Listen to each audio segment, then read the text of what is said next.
नमस्कार बच्चों, मेरा नाम है राहुल प्रसाद टिस्टनेट प्रेप से। आज के इस वीडियो में हम लोग बात करेंगे दो चीजों के बारे में। पहला चीज क्या है? पहला चीज है वो छोटी छोटी मिस्टेक्स जो कि हम एज एन एजुकेटर और and you as a students हम लोग ऑब्जर्व और करते आ रहे हैं। डेफिनेटली विदाउट डाउट इस पर्टिकुलर वीडियो को देखने के बाद वो सारे डाउट्स जो हैं, वो सारे जो मिस्टेक्स हैं वो रेक्टिफाई हो जाएंगे। दूसरा चीज इसके बारे में हम बात करेंगे इस वीडियो में, वो होगा क्रैश कोर्स, जो कि हमारा एनरोलमेंट लाइव है। बच्चे आ रहे हैं, एक फोकस्ड मेंटरशिप और एक फोकस्ड डेडिकेटेडली उनको ट्रीट किया जा रहा है, ट्रेन किया जा रहा है ताकि वो जाएं और परफॉर्म करें और सीट लेकर आए। चलिए शुरू करते हैं। तो महीनों की आपकी मेहनत थी टिस्टनेट की, टिस्टनेट हुआ, उसके बाद इन दिनों की मेहनत है आपके इंटरव्यू की और अब सब कुछ शेड्यूल्ड है, शुरू होने ही वाला है। आपको जाना है, परफॉर्म करना है और अपने लिए वो सीट बुक करना है, अपने लिए वो सीट लेना है। क्यों? क्योंकि आप बेस्ट है। ये जो 10 पॉइंट्स है, इससे पहले मैं आपको बताना चाहता हूं कि आप बेस्ट हैं, आपका कोई कंपटीशन नहीं है। ये चीज अपने दिमाग में जरूर रखें और तब परफॉर्म करें, एक नेचुरल कॉन्फिडेंस जरूर आएगा। And that brings me to the first point कि आप कॉन्फिडेंट रहें, आप कॉन्फिडेंट रहें, आप नर्वस ना रहें। The moment you start thinking कि सामने वाला मुझे जज करने वाला है, वहां पे नर्वसनेस हो जाती है और वहां पे पूरा गेम खराब हो जाता है, पूरा खेला खराब हो जाता है, रायता फैल जाता है। नहीं, आदमी ब्लैकआउट हो जाता है, आते आती चीजें भूल जाता है, स्टैमर करने लग जाता है। नहीं, पैर गर्म हो जाते। नहीं, आप बेस्ट हैं। और पहला पॉइंट जो मैं चाहूंगा आप लोगों को रेक्टिफाई करना, क्योंकि जो आइडेंटिफाई मैंने किया है ये वो है कि आप बेस्ट हैं, आप नर्वस ना हो। आपको वहां पे कोई जज नहीं करने वाला है, आपको वो टेस्ट करने वाले हैं। और जमीन आसमान का फर्क है इस वर्ड में, जजमेंट और टेस्टिंग में। आप बेस्ट हैं। दूसरा पॉइंट की अगर बात करूं तो आपके लिए बहुत जरूरी है एक प्रॉपर सेटअप।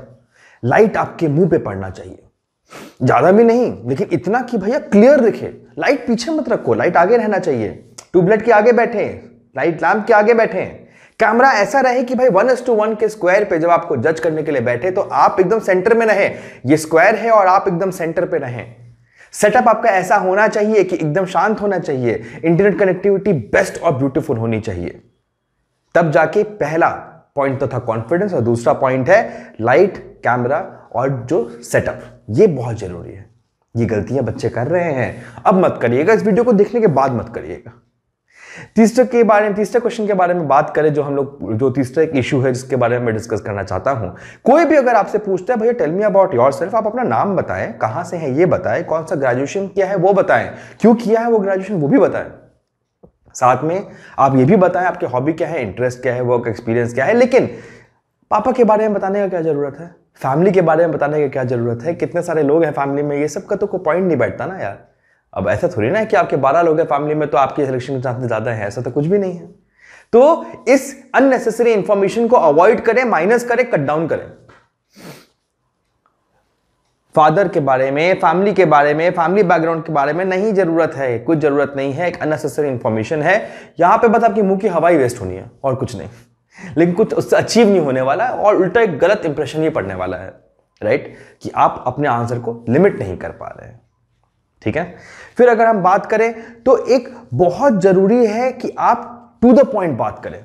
कोई क्वेश्चन पूछा जा रहा है तो पॉइंटर्स में बात करो, पॉइंटर दिमाग में रखो, उसको लिंक करो। स्टोरी मत बिल्ड करो यार, आप स्टोरी बिल्ड कर जा रहे हो। कुछ बच्चे ऐसे हैं जो कि एक स्टोरी बिल्ड कर रहे हैं, ऐसा हुआ था तो वैसा हुआ, वैसा हुआ तो ये हुआ, ये हुआ तो वो हुआ। निष्कर्ष क्या है? निष्कर्ष क्वेश्चन हमसे ये पूछा गया है तो क्यों चूज करना चाहते हो, बस अपने बारे में बताओ। बस उसमें स्टोरी बिल्ड करने की जरूरत नहीं है, क्यों चूज करना चाहते हो बस। स्टोरी आप जब बिल्ड करने लग जाते हो ना तो पैनल के सामने इंप्रेशन जाता है कि आप घुमा रहे हो। पैनल आपको काटेगा नहीं, पैनल सुनेगा लेकिन सेलेक्ट भी नहीं करेगा। आप बोलोगे आके कि सर मेरा तो इंटरव्यू 25 मिनट तक हुआ, बहुत अच्छा हुआ। नहीं हो सकता है पैनल आप बस कोशिश कर रहा था कि भाई टाइम बीत जाए और जल्दी जाए, स्टोरी नहीं बिल्ड करना है। ठीक है। फिर अगर बात करें हम लोग रीजन ऑफ ज्वाइनिंग ना, जितना पर्सनल होगा उतना बेहतरीन और अच्छा चांस है एडमिशन का। मैं पहले भी बोल चुका हूं। क्यों जरूरी है? वो इसलिए जरूरी है क्योंकि अब जेनरिक आंसर देने वाले, जेनरिक रीजन देने वाले हजारों हैं, लेकिन अगर आपका रीजन पर्सनल है, अगर आपका रीजन आपको छूता है या फिर एक बहुत इमोशनल रीजन है, एक इमोशनल अटैचमेंट है, तो मालूम है पैनल को कि आप सिंसियर हैं, आप कल को डगमगाएंगे नहीं, आपका ड्राइव बहुत स्ट्रांग है, आप बहुत करेजियस हैं और साथ साथ आप बहुत डिटरमिन्ड हैं। तो reason of joining should be very personal. ये छोटी छोटी चीजों के बारे में हम लोग ने अपने क्लासेस में बताया है बच्चों को, और साथ साथ जो क्रैश कोर्स अभी कर रहे हैं हम लोग, एनरोलमेंट्स का लाइव है, उसमें भी बच्चों को बताएंगे कि कैसे इसको रीजन पर्सनल करना है, कैसे आपको आंसर लिमिट करना है। चलिए फिलहाल वापस आते हैं। फिर बहुत जरूरी है कि आप पूरा कोर्स का स्ट्रक्चर देख लो। कोर्स का स्ट्रक्चर क्या है, कितने फील्ड विजिट्स हैं, कितने रिसर्च पेपर्स हैं, सब्जेक्ट क्या क्या है, कौन कौन से सब्जेक्ट्स हैं, कौन से ऐसे सब्जेक्ट्स हैं जो कहीं ना कहीं बैचलर्स में आपको कोइंसाइड या ओवरलैप करते हैं, उस पर फोकस करो। तो ये बच्चे मिस्टेक्स कर रहे हैं।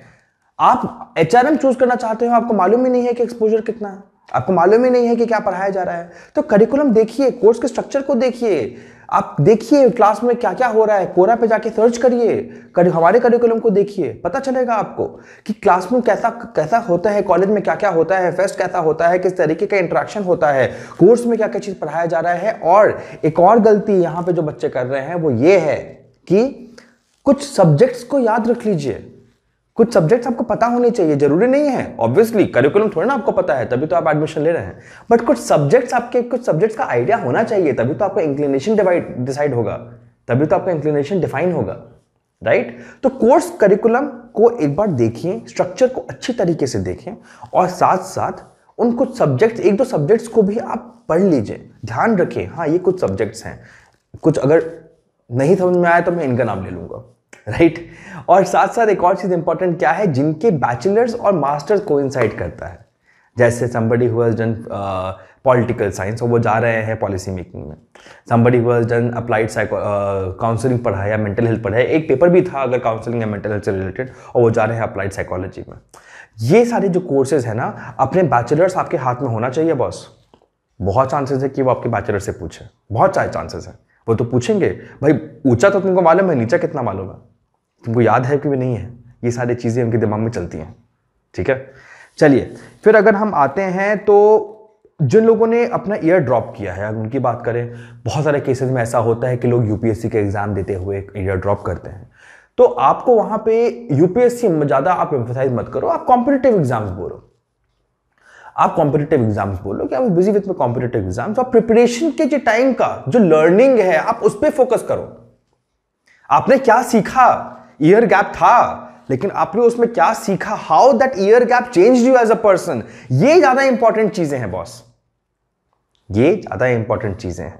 एंड दैट रिमाइंड्स मी, कुछ बच्चे होंगे जो कि 2 साल 3 साल हो सकता है कि वो सोच भी रहे हो कि अटेम्प्ट देने वाले हैं, नहीं ये बोलना नहीं है, the moment you say that पता वही कट जाना है। वो क्यों लेंगे ऐसे बच्चे को जो ये कल को उनका कॉलेज छोड़ दे, तो आपको वैसे नहीं दिखाना है, आप फोकस करो जो लर्निंग है प्रिपरेशन के टाइम का, जो सीखा है आपने प्रिपरेशन के टाइम पे, उस पे फोकस करो।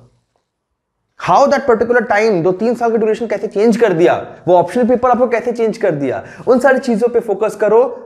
कुछ फर्क नहीं पड़ता फिर यूपीएससी हो या फिर 3 साल 2 साल कितने साल का भी ईयर गैप हो, जब तक आप सीख रहे हैं तब तक कुछ फर्क नहीं पड़ता। एजुकेशन इज अबाउट लर्निंग, आप सीख रहे हैं मतलब आप एडुकेटेड हुए हैं उस टाइम पे, ठीक है।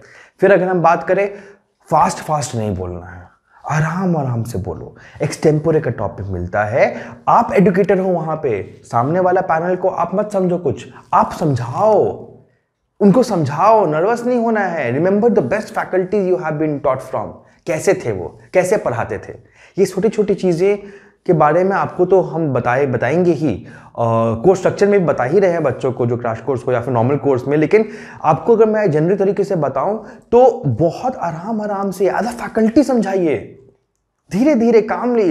फास्ट बोलने की जरूरत नहीं है, स्लो स्टेडी क्लीन, पता चलना चाहिए, वर्ड्स मत खाइए। बहुत सारे लोग होते हैं बोलते वर्ड्स खा लेंगे, नहीं, आराम से बोलना है, आराम से समझाना है, ऐसे समझाना है कि वो पैनल स्टूडेंट है और आप फैकल्टी हैं, वैसे समझाना है, सिंपल, वही है मुद्दा, वही है खेला, ठीक है।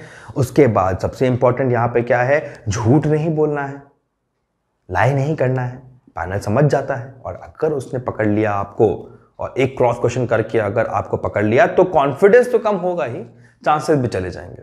तो झूठ नहीं बोलना है, फेक नहीं करना है, जो है हम वही बोलेंगे, जैसे हैं हम वैसे ही दिखाएंगे, अपना बेस्ट वर्जन दिखाएंगे, लेकिन किसी और को नहीं दिखाएंगे अपने नाम पे। वैसे दिमाग में रखें, ठीक है। उसके बाद अगर हम आते हैं तो पैनल की क्वेश्चन को सुनो। पैनल जब कुछ क्वेश्चन करता है पूरा सुनो, सुनने के बाद 5 सेकंड ले लो, उसके बाद जवाब दो, लेकिन पूरा सुनो क्या बोल रहा है पैनल। बीच में इंटरप्ट नहीं करना है। पैनल अगर फीडबैक दे रहा है उस टाइम पे ही अगर दे देता है, इंटरप्ट नहीं करना है, आर्ग्यू नहीं करना है, सुनना है। वहां पे भी आदमी की क्वालिटी दिखती है कि आदमी कितना स्वभाव कैसा है, कितने आराम से सुनता है, किस तरीके से स्थिर माइंड है। ये छोटी छोटी चीजें ही तो हैं। 1:1 के स्क्वायर में अगर आपको जज कर रहा है पैनल, तो इन्हीं छोटी छोटी चीजों को तो ही ध्यान में रखने वाला है पैनल। और क्या रख लेगा? डेफिनेटली ये तो है ही, शोल्डर आपका अपटाइट होना चाहिए, कप परफॉर्मेंस होना चाहिए, लड़कियों के बाल ऐसे बंदे होने चाहिए, लड़कों के बाल एकदम क्लियर होने चाहिए, स्ट्रेट होने चाहिए, कॉन्फिडेंट होना चाहिए, आई कॉन्टैक्ट होना चाहिए, लाइटिंग अच्छी होनी चाहिए, ज्यादा हिलना नहीं है, हाथ मूवमेंट करे ऐसे हिलना नहीं है, ऐसे नहीं हिलना है, but at the same time सुनना है। आप क्या बोल रहे हैं उस पर ध्यान देगा पैनल, आप कैसे बोल रहे हैं उस पर ध्यान देगा पैनल, कैसे सुन रहे हैं उस पर ध्यान देगा पैनल, कहां कहां पे आप स्माइल पास कर रहे हैं उस पर ध्यान देगा पैनल। वहां पे आपकी कॉन्फिडेंस पता चलता है। और लास्ट पॉइंट जो मेरा ये है कि अगर अगर आपसे आर्ग्यूमेंट कर भी लेता है, पैनल अपना पॉइंट बोल भी देता है, तो आप अपना वो पॉइंट को बोलिए जिसको आप जस्टिफाई कर सकते हैं। आप आर्ग्यूमेंट तब करेंगे when you have a stand to do the argument, when you have a reason to back up your argument. Make sure that whatever you say, make sure that whatever you are saying you have reasons to back up yourself. ऐसा नहीं होना चाहिए कि empty vessels make the most sound, वैसा नहीं होना चाहिए। You should have reasons to back what you are saying, what you are claiming। वहां पे भी आपके एक इंप्रेशन अच्छा पड़ता है, आपके बारे में पैनल को अच्छा इंप्रेशन जाएगा, अच्छा मैसेज जाएगा। हम लोग का क्रैश कोर्स का एनरोलमेंट हो रहा है। फास्ट ट्रैक कोर्स बोलो, फोकस्ड कोर्स बोलो, क्रैश कोर्स बोलो, बट हाँ समय कम बचा है, आओ पढ़ो जाओ। और लेकिन वो जो फेज है पढ़ने का, वहां पे है एक्सपीरियंस एज अ फैकल्टीज हमारा, as students alumni from our particular institute जो आज हैं इंस्टीट्यूट में टिस में, और साथ साथ एक प्योर लर्निंग। फोकस्ड कोर्स ले लीजिए, फोकस्ड कोर्स कंटेंट ले लीजिए, एक्सटेम्पोरे की ट्रेनिंग ले लीजिए कि एक मॉक एक्सटेम्पोरे की ट्रेनिंग मिलेगा, मॉक इंटरव्यूज मिलेंगे। ग्रिलिंग नहीं होता है टेस्ट के इंटरव्यू में, तो हम भी नहीं करते, लेकिन हाँ एक क्रिटिकल एनालाइज किया जाएगा इंटरव्यू को, नंबर्स दिए जाएंगे आपको, कोर्स कंटेंट मिलेगा, फोकस्ड कोर्स कंटेंट मिलेगा। डेफिनेटली अगर आपको आज भी लगता है कि कहीं ना कहीं यू आर लॉस्ट, एक लास्ट मोमेंट पे एक एज चाहिए, लास्ट मोमेंट पे एक गाइडेंस चाहिए, तो बिंदास बिना सोचे कुछ एनरोल करिए। एक प्राइजेस बहुत कम है, एक कोर्स के लिए अगर आप एनरोल कर रहे हैं then price would be 1499, 2 course के लिए अगर आप एनरोल कर रहे हैं देन प्राइस वुड बी 2299, और 3 कोर्स के लिए अगर आप एनरोल कर रहे हैं देन प्राइस वुड बी 3499। बहुत नॉमिनल प्राइस है, समय भी कम बाकी है। अगर आपको लगता है that we can play a strong and an important role towards your preparation, आग बंद करके पहले कंसल्ट करें और एनरोल करें, और let's get on board. Hop in, board आइए, शुरू करते हैं, खत्म करते हैं, सीट लेते हैं। सिंपल इतना रखना चाहिए हम लोग को अपना इंटेंशन, और कुछ सोचना नहीं है। और साथ साथ जो मैंने ये पॉइंट्स बताए, उन पॉइंट्स को दोबारा सोचिए, और सोचिए आप क्या इनमें से कुछ मिस्टेक कर रहे हैं, और अगर कर रहे हैं तो अभी रेक्टिफाई करिए, बिकॉज ये सीट आपके लिए बहुत इंपॉर्टेंट है। This is a life changing seat. और डेफिनेटली अगर मेरे किसी वीडियो से अगर आपके प्रिपरेशन में कुछ पॉजिटिव फर्क पड़ता है, I would love to make such videos soon। तो जरूर कमेंट करें, शेयर करें, सब्सक्राइब करें। और अगर आपको लगता है that we can play an important role towards your preparation, remember this: 1499 for 1 course, 2299 for 2 courses and 3499 for 3 courses। आज अभी तुरंत एनरोल करें and let's get on board, let's get on the bus and let's get you that seat। चलिए, धन्यवाद।